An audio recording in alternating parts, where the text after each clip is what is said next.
Hello friend, स्वागत है आपका इस यूट्यूब चैनल में। दोस्तों, आज की वीडियो आपके लिए बेहद ही इंपॉर्टेंट होने वाली है, क्योंकि दोस्तों आज मैं आपके लिए एक नया प्रैक्टिस सेट लेकर आया हूं जो कि यूपी टीजीटी पीजीटी एग्जाम के लिए बेहद ही इंपॉर्टेंट है।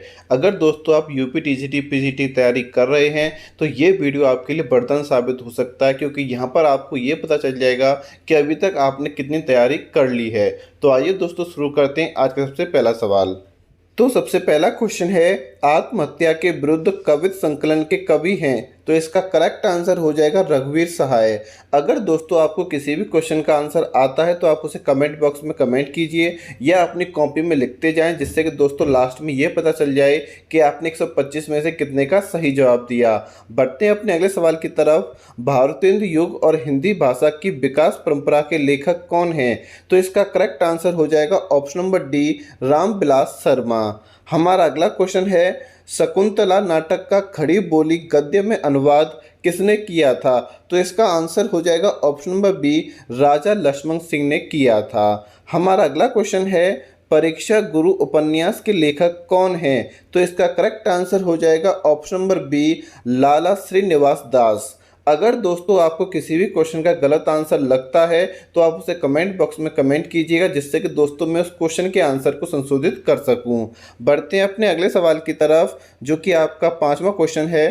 भारतेंदु ने अपना बलिया वाला ऐतिहासिक व्याख्यान दिया था? तो इसका करेक्ट आंसर हो जाएगा ऑप्शन नंबर सी, 1884 ईस्वी में। हमारा अगला क्वेश्चन है, संयोगता स्वयंवर है? आपका आंसर हो जाएगा ऑप्शन नंबर ए, नाटक। बढ़ते हैं अपने अगले सवाल की तरफ। कविता के लिए खड़ी बोली के पक्ष में आंदोलन की शुरुआत की? तो इसका आंसर हो जाएगा option number D, Ayodhya Prasad Khatri ने। हमारा अगला क्वेश्चन है, आनंद कादम्बनी के संपादक कौन थे? तो इसका आंसर हो जाएगा ऑप्शन नंबर बी, भारतेंदु। हमारा अगला सवाल है, कचहरियों में हिंदी प्रवेश आंदोलन का मुख्य पत्र किस पत्र को कहा जाता है? तो इसका करेक्ट आंसर हो जाएगा ऑप्शन नंबर डी, भारत मित्र।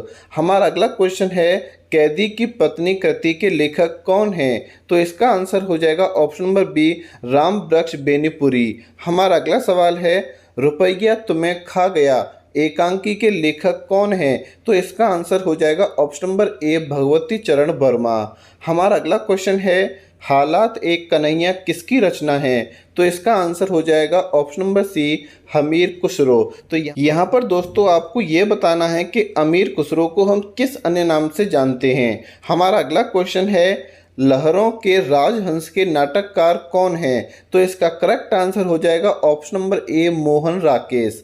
बढ़ते हैं अपने अगले सवाल की तरफ। चिदंबरा के रचनाकार कौन हैं? तो इसका करेक्ट आंसर हो जाएगा ऑप्शन नंबर सी, निराला। हमारा अगला क्वेश्चन है, हिंदी शब्द सागर संपादित ग्रंथ है? तो इसका करेक्ट आंसर हो जाएगा ऑप्शन नंबर बी, श्याम सुंदर दास। बढ़ते हैं अपने अगले सवाल की तरफ, जो कि आपका 16 क्वेश्चन है। धर्म युग पत्रिका के यशस्वी संपादक थे? तो इसका करेक्ट आंसर हो जाएगा option number D, Dharamvir Bharti.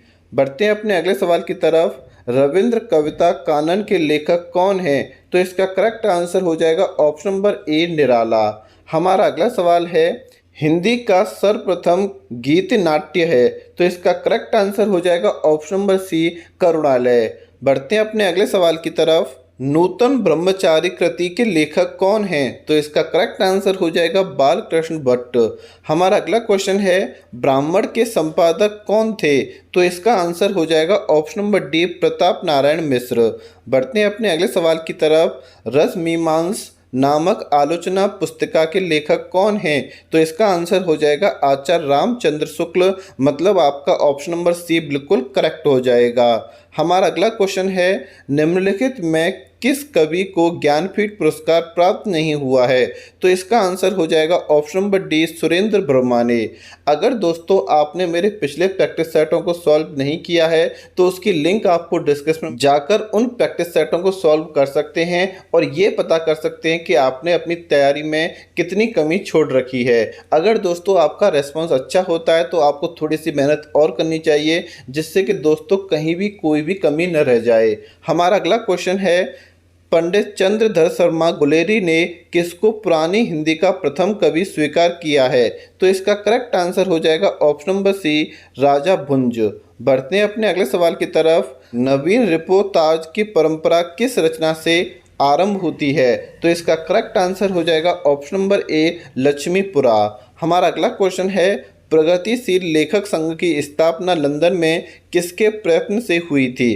तो इसका करेक्ट आंसर हो जाएगा ऑप्शन नंबर सी। इसको बड़े ध्यान से आप लोग पढ़ सकते हैं, ये बहुत ही आपका इम्पोर्टेंट क्वेश्चन है और अक्सर आपके पीजीटी और टीजीटी एग्जाम में पूछा जाता है। बढ़ते हैं अपने अगले सवाल की तरफ। मनोविज्ञान में कौन सी संधि है? तो दोस्तों इस क्वेश्चन का आंसर आपको कमेंट बॉक्स में कमेंट करना है और साथ में आपको ये भी बतानी है कि इसका संधि विच्छेद क्या होगा। बढ़ते हैं अपने अगले सवाल की तरफ।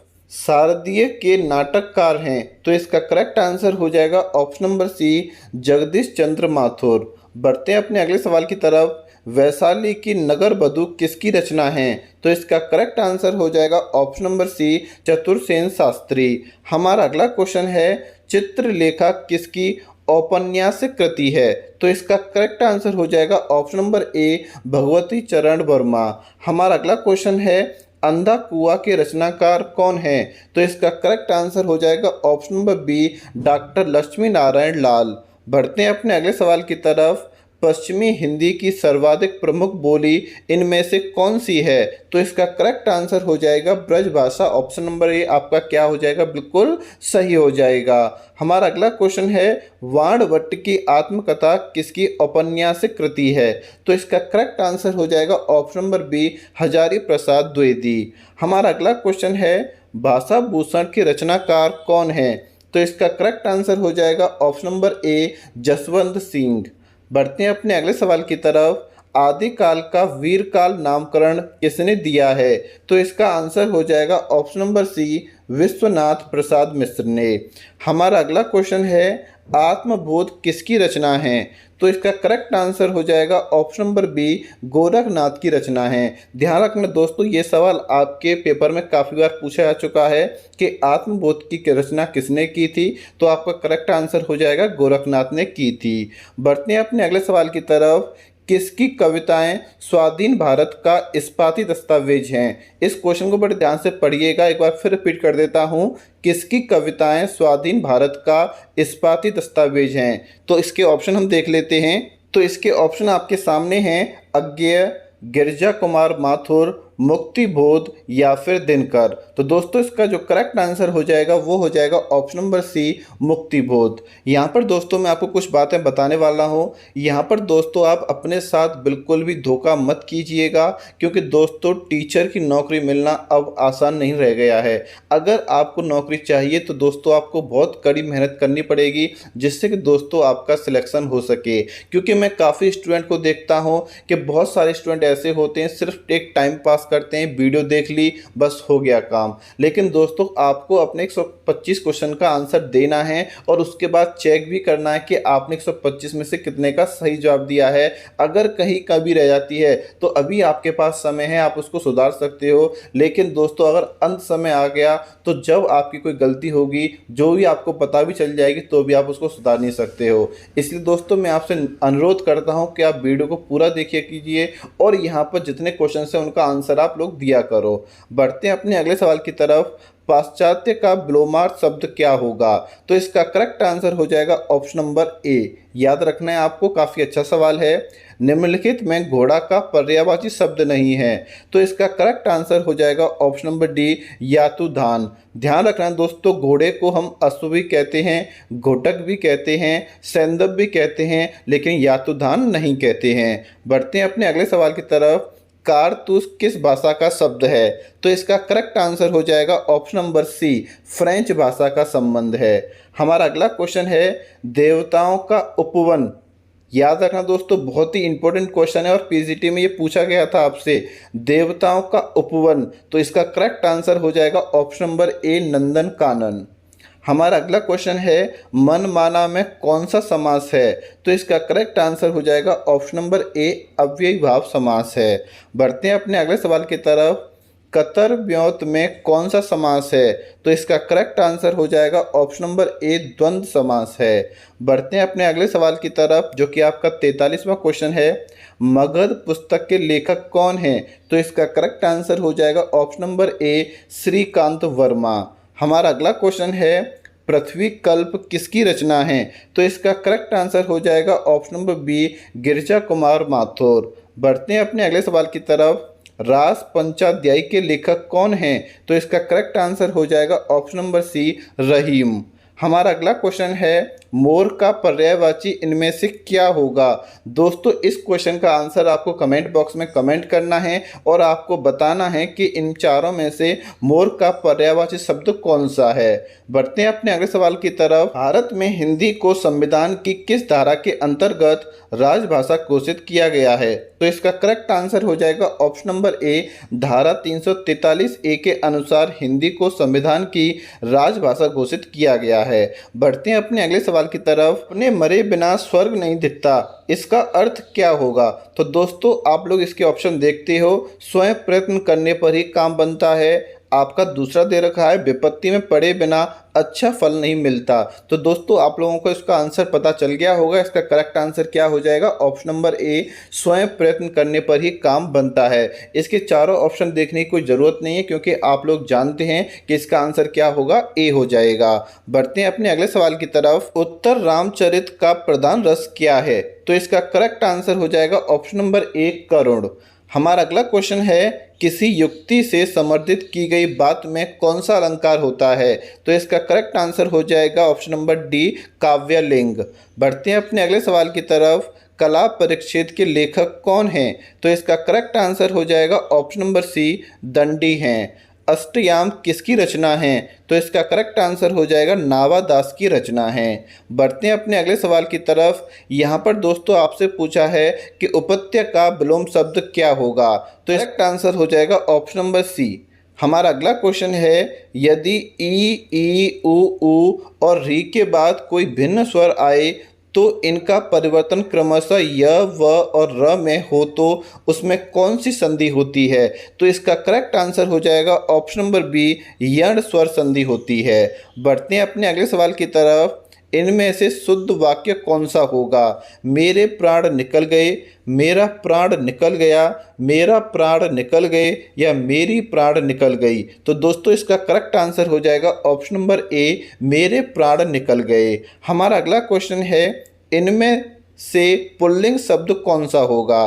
तो इसका करेक्ट आंसर हो जाएगा ऑप्शन नंबर सी, बुढ़ापा। बढ़ते हैं अपने अगले सवाल की तरफ। दामुल का कैदी के लेखक कौन हैं? तो इसका करेक्ट आंसर हो जाएगा ऑप्शन नंबर सी, प्रेमचंद हैं। हमारा अगला क्वेश्चन है, जैनेन्द्र का पहला कहानी संग्रह कब प्रकाशित हुआ था?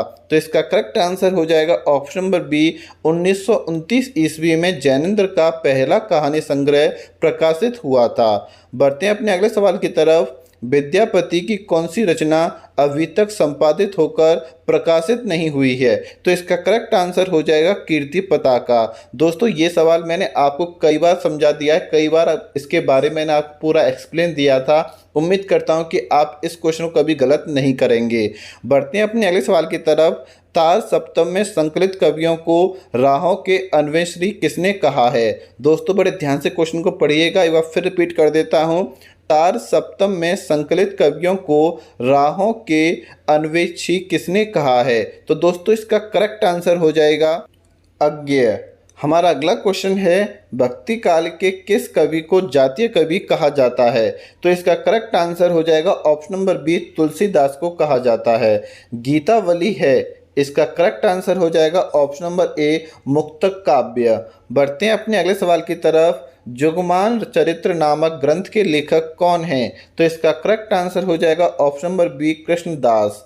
हमारा अगला क्वेश्चन है, भूषण को कवि भूषण की उपाधि किसने प्रदान की थी? तो इसका करेक्ट आंसर हो जाएगा ऑप्शन नंबर सी, सोलंकी राजा रुद्र ने की थी। हमारा अगला क्वेश्चन है, सन्यासी किसकी कृति है? तो इसका करेक्ट आंसर हो जाएगा ऑप्शन नंबर डी, इला चंद्र जोशी। हमारा अगला क्वेश्चन है, गंगा लहरी किसकी रचना है? तो इसका करेक्ट आंसर हो जाएगा ऑप्शन नंबर बी, पद्माकर। बढ़ते हैं अपने अगले सवाल की तरफ। जंगल के जीव कृति के लेखक कौन हैं? तो इसका करेक्ट आंसर हो जाएगा option number B, Shri Ram Sharma. हमारा अगला क्वेश्चन है जो काफ़ी इंपॉर्टेंट क्वेश्चन है, कवितावली किसकी रचना है? तो इसका करेक्ट आंसर हो जाएगा ऑप्शन नंबर सी, रामचरण दास की रचना है। बढ़ते हैं अपने अगले सवाल की तरफ। कहरनामा किसकी रचना है? तो इसका करेक्ट आंसर हो जाएगा ऑप्शन नंबर डी, जायसी की रचना है।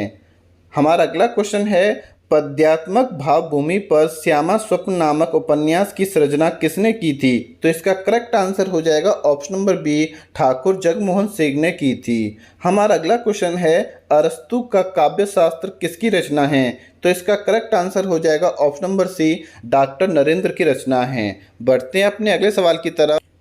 उत्तर प्रियदर्शी नामक गीत नाट्य के लेखक कौन हैं? तो इसका करेक्ट आंसर हो जाएगा ऑप्शन नंबर ए, अज्ञेय। हमारा अगला क्वेश्चन है, कविता के नए प्रतिमान के लेखक कौन हैं? तो इसका करेक्ट आंसर हो जाएगा option number B, doctor Namvar Singh. बढ़ते हैं अपने अगले सवाल की तरफ। निम्नलिखित में से कौन सी रचना धर्मवीर भारती की नहीं है? तो इसका करेक्ट आंसर हो जाएगा ऑप्शन नंबर डी, सूर्य का स्वागत। बढ़ते हैं अपने अगले सवाल की तरफ। भाषा के जादूगर के रूप में कौन विख्यात सीरीज है? तो इसका करेक्ट आंसर हो जाएगा ऑप्शन नंबर ए, शिव पूजन सहाय। हमारा अगला क्वेश्चन है, अर्ध कथानक नामक कृति की विधा क्या है? तो इसका करेक्ट आंसर हो जाएगा ऑप्शन नंबर बी, आत्मकथा। बढ़ते हैं अपने अगले सवाल की तरफ। आनंद कादंबनी का प्रकाशन कहाँ से होता था? तो दोस्तों इस क्वेश्चन का आंसर आपको कमेंट बॉक्स में कमेंट करना है। आपको बताना है कि आनंद कादंबनी का प्रकाशन कहाँ से होता था। आपके पास ऑप्शन दे रखे हैं, बनारस, कानपुर, मिर्ज़ापुर या फिर इलाहाबाद। बढ़ते हैं अपने अगले सवाल की तरफ। कबीरदास दिल्ली सल्तनत के शासकों में किसके समकालीन थे? तो इसका करेक्ट आंसर हो जाएगा option number C, Sikandar Lodi. हमारा अगला क्वेश्चन है, जिंदगी नामा किसकी रचना है? तो इसका करेक्ट आंसर हो जाएगा कृष्णा सोबती। बढ़ते हैं अपने अगले सवाल की तरफ। मीराबाई का मलाल किसकी कृति है? तो इसका करेक्ट आंसर हो जाएगा ऑप्शन नंबर ए, मीराबाई। आपको याद रखना है कि मीराबाई ने मीराबाई का मलाल नामक कृति की रचना की थी। बढ़ते हैं अपने अगले सवाल की तरफ। हरेड़वाड़ी एवं अंगवधु किसकी वाणी के संकलन हैं? तो इसका करेक्ट आंसर हो जाएगा ऑप्शन नंबर बी, दादू दयाल। क्या आंसर हो जाएगा इसका? ऑप्शन नंबर बी, दादू दयाल। हरेड़वाड़ी एवं अंगवधु दादू दयाल वाणी के संकलन हैं। हमारा अगला क्वेश्चन है, किस रासो ग्रंथ को आल्हा खंड के नाम से जाना जाता है? तो इसका करेक्ट आंसर हो जाएगा ऑप्शन नंबर सी, जगनिक का परमाल रासो। हमारा अगला क्वेश्चन है, वैद्यनाथ मिश्र किसका वास्तविक नाम था? तो इसका करेक्ट आंसर हो जाएगा ऑप्शन नंबर ए, नागार्जुन। हमारा अगला क्वेश्चन है, निर्गुण संत कवियों में सर्वाधिक शास्त्रज्ञ एवं सुशिक्षित कौन थे? तो इसका करेक्ट आंसर हो जाएगा ऑप्शन नंबर बी, सुंदरदास। हमारा अगला क्वेश्चन है, विरह बारिश किसकी रचना है? तो इसका करेक्ट आंसर हो जाएगा ऑप्शन नंबर ए, बोधा। हमारा अगला क्वेश्चन है, आलोचना नामक प्रसिद्ध समीक्षा पत्रिका के संपादक कौन थे? तो इसका करेक्ट आंसर हो जाएगा ऑप्शन नंबर ए, डॉक्टर नामवर सिंह। बढ़ते हैं अपने अगले सवाल की तरफ। महाश्वेता किसका पर्यायवाची है? तो इसका करेक्ट आंसर हो जाएगा सरस्वती। हमारा अगला क्वेश्चन है, इनमें से शुद्ध वर्तनी वाला शब्द कौन सा होगा? दोस्तों यहाँ पर आपको 4 ऑप्शन दे रखे हैं और इन चारों ऑप्शन में से आपको बताना है कि सबसे शुद्ध शब्द कौन सा है। तो इसका करेक्ट आंसर हो जाएगा ऑप्शन नंबर सी, आशीर्वाद। हमारा अगला क्वेश्चन है, लोहे की दीवार के दोनों ओर किसकी कृति है? तो इसका करेक्ट आंसर हो जाएगा ऑप्शन नंबर सी, यशपाल। बढ़ते हैं अपने अगले सवाल की तरफ। मनीषी की लोक यात्रा किसकी जीवनी है? तो इसका करेक्ट आंसर हो जाएगा ऑप्शन नंबर सी, कविनाथ गोपीराज की। हमारा अगला क्वेश्चन है, जूठन किस रचनाकार की आत्मकथा है? तो हमारा आंसर हो जाएगा ओम प्रकाश वाल्मीकि। ध्यान रखना, ओम प्रकाश वाल्मीकि की जो आत्मकथा है वो कौन सी है? जूठन है। हमारा अगला क्वेश्चन है, निम्नलिखित में से अमृत राय का उपन्यास है? तो इसका करेक्ट आंसर हो जाएगा ऑप्शन नंबर सी, बीज। हमारा अगला क्वेश्चन है, रूपा जीबी उपन्यास है? तो इसका करेक्ट आंसर हो जाएगा option number A, Lakshmi Narayan Lal का। बढ़ते हैं अपने अगले सवाल की तरफ। तत्वदीप निबंध किसकी रचना है? तो इसका करेक्ट आंसर हो जाएगा बल्लवाचार्य। हमारा अगला क्वेश्चन है, चित्रावली किसकी रचना है? तो इसका करेक्ट आंसर हो जाएगा ऑप्शन नंबर ए, उस्मान। बढ़ते हैं अपने अगले सवाल की तरफ। अष्टछाप की स्थापना सन 1565 ईस्वी में किसने की थी? तो इसका करेक्ट आंसर हो जाएगा ऑप्शन नंबर सी, विठलन नाथ ने की थी। हमारा अगला क्वेश्चन है, ग्रह गच्छति शब्द का संधि विच्छेद कीजिए। तो इसका करेक्ट आंसर हो जाएगा ऑप्शन नंबर ए, ग्रहम गच्छति। हमारा अगला क्वेश्चन है, महात्मा शब्द में कौन सा समास होगा? तो इसका आंसर हो जाएगा ऑप्शन नंबर ए, तत्पुरुष। बढ़ते हैं अपने अगले सवाल की तरफ। जगत शब्द रूप में कौन कौन सी विभक्ति है? तो इसका करेक्ट आंसर हो जाएगा ऑप्शन नंबर ए, षष्ठी। क्या आंसर हो जाएगा? ऑप्शन नंबर ए, षष्ठी। जगत शब्द में आपकी षष्ठी विभक्ति है। बढ़ते हैं अपने अगले सवाल की तरफ। सरते शब्द रूप में कौन सी विभक्ति है? तो इसका करेक्ट आंसर हो जाएगा ऑप्शन नंबर डी, चतुर्थी। हमारा अगला क्वेश्चन है, प्रतिदिनम शब्द का समास विक्रय कीजिए। तो इसका करेक्ट आंसर हो जाएगा ऑप्शन नंबर बी, दिनम दिनम प्रति। हमारा अगला क्वेश्चन है, गुलाबी बन्नूक कहानी के लेखक कौन हैं? तो इसका करेक्ट आंसर हो जाएगा धर्मवीर भारती। हमारा अगला क्वेश्चन है, अज्ञेय कौन से वाद के कवि हैं? तो इसका करेक्ट आंसर हो जाएगा ऑप्शन नंबर बी, प्रयोगवाद। हमारा अगला क्वेश्चन है, पद्मावत के रचनाकार कौन हैं? तो इसका आंसर हो जाएगा ऑप्शन नंबर बी, जायसी। बढ़ते हैं अपने अगले सवाल की तरफ। अलका जयशंकर प्रसाद के किस नाटक की पात्र हैं? तो इसका करेक्ट आंसर हो जाएगा ऑप्शन नंबर डी, चंद्रगुप्त। बढ़ते हैं अपने अगले सवाल की तरफ। निम्नलिखित में से कौन तार सप्तम का कवि नहीं है? तो दोस्तों आपको सवाल को बड़े ध्यान से पढ़ना है और आगे मैं इसके आपके ऑप्शन बता दूंगा। निम्नलिखित में से कौन तार सप्तम का कवि नहीं है? पहला आपको ऑप्शन दे रखा है शमशेर बहादुर सिंह, दूसरा दे रखा है आपको गिरिजा कुमार माथुर और तीसरा दे रखा है मुक्ति बोध, चौथा दे रखा है आपको प्रभाकर माचवे। तो दोस्तों इसका जो करेक्ट आंसर होगा वो हो जाएगा ऑप्शन नंबर ए, शमशेर बहादुर सिंह। याद रखना कि तार सप्तम का कवि कौन नहीं है? शमशेर बहादुर सिंह नहीं है। बढ़ते हैं अपने अगले सवाल की तरफ। प्रयोगवाद के प्रवर्तक के अनुसार प्रयोगवादी कवि का मुख्य तथ्य क्या है? तो इसका करेक्ट आंसर हो जाएगा ऑप्शन नंबर सी, नई राहों का अन्वेषण। हमारा अगला क्वेश्चन है, अशोक के फूल निबंध के रचनाकार कौन हैं? तो इसका करेक्ट आंसर हो जाएगा ऑप्शन नंबर ए, हजारी प्रसाद द्विवेदी। बढ़ते हैं अपने अगले सवाल की तरफ। इनमें से कौन सी स्वीकृति आत्मकथा है? तो इसका करेक्ट आंसर हो जाएगा ऑप्शन नंबर सी, अर्धकथानक। हमारा अगला क्वेश्चन है, अर्धकथानक किस विधा की रचना है? तो इसका करेक्ट आंसर हो जाएगा ऑप्शन नंबर डी, आत्मकथा। क्योंकि दोस्तों इससे ऊपर आपका जो क्वेश्चन आया है आप देख सकते हैं यहाँ पर आपसे क्या पूछा है कि इनमें से कौन सी स्वीकृत आत्मकथा है? तो इसका करेक्ट आंसर क्या था? अर्ध कथानक। और नीचे आपसे क्या पूछा है? अर्ध कथानक किस विधा की रचना है? तो ये दोनों क्वेश्चन बिल्कुल सेम हैं, आप इसको याद कर सकते हो। इस तरीके से क्वेश्चन ये पूछा जा सकता है। बढ़ते हैं अपने अगले सवाल की तरफ और यहाँ पर दोस्तों आपको 111 से 118 तक क्वेश्चंस के आंसर देने हैं। यहाँ पर आपको एक गद्यांश दे रखा है और गद्यांश को पढ़कर उन सवालों के आपको जवाब देने हैं। तो सबसे पहले हम इस गद्यांश को पढ़ लेते हैं, उसके बाद इससे संबंधित जितने सवाल हैं उनका हम आंसर देंगे। यहाँ पर लिखा हुआ है, यह संतोष और गर्व की बात है कि देश वैज्ञानिक और औद्योगिक क्षेत्र में आशातीत प्रगति कर रहा है, विश्व के समृद्ध अर्थव्यवस्था वाले देशों से टक्कर ले रहा है और उनसे आगे निकलना चाहता है, किंतु इस प्रकृति के उजले पहलू के साथ एक धुंधला पहलू भी है जिससे हम छुटकारा चाहते हैं, वह है नैतिकता का पहलू। यदि हमारे हृदय में सत्य, ईमानदारी, कर्तव्यनिष्ठा और मानवीय भावना नहीं है, देश के मान सम्मान का ध्यान नहीं है, तो सारी प्रकृति निरर्थक होगी। आज यह आम धारणा है कि हथेली गर्म किए बिना साधारण सा काम भी नहीं हो सकता है। भ्रष्ट अधिकारियों और भ्रष्ट जनसेवकों में अपना घर भरने की होड़ लगी है। उन्हें न समाज की चिंता है न देश की। समाचार पत्रों में अब ये रोज़मर्रा की घटना हो गई हैं। लोग मान बैठे हैं कि यही हमारा राष्ट्रीय चरित्र है, जबकि यह सच नहीं है। नैतिकता मरी नहीं है, पर प्रचार अनैतिकता का हो रहा है। लोगों में यह धारणा घर करती जा रही है कि जब बड़े लोग ही ऐसा कर रहे हैं तो हम क्या करें। सबसे पहले तो इस सोच से मुक्ति पाना जरूरी है, उसके बाद यह संकल्प लें कि भ्रष्टाचार से मुक्त समाज बनाएंगे, उन्हें बेनकाब करेंगे जो देश के नैतिक चरित्र को बिगाड़ रहे हैं। तो दोस्तों आपको ये गद्यांश दे रखा है, अब देख लेते हैं कि इनका आंसर क्या होगा। तो सबसे पहले आपको 111वां क्वेश्चन दे रखा है, देश की आशातीत प्रकृति से जुड़ा धुंधला पक्ष क्या है। तो यहाँ पर दोस्तों आपको ऑप्शन दे रखे हैं और इनका आंसर आपको बताना है।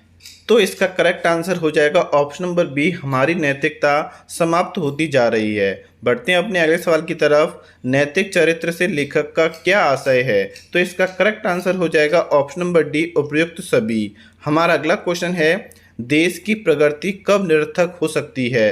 तो इसका करेक्ट आंसर हो जाएगा ऑप्शन नंबर ए, नैतिक चरित्र और देश के मान सम्मान का ध्यान न रखने पर।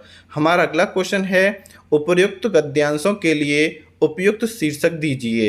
तो इसका करेक्ट आंसर हो जाएगा ऑप्शन नंबर सी, नैतिक विकास की चुनौती। बढ़ते हैं अपने अगले सवाल की तरफ। नैतिकता में प्रत्यय है, तो इसका करेक्ट आंसर हो जाएगा ऑप्शन नंबर बी, इक तथा ता। याद रखना दोस्तों, यहाँ पे इनका आंसर क्या हो जाएगा, इक तथा ता। हमारा अगला क्वेश्चन है, ईमानदारी में प्रत्यय है, तो इसका करेक्ट आंसर हो जाएगा ऑप्शन नंबर सी, दारी।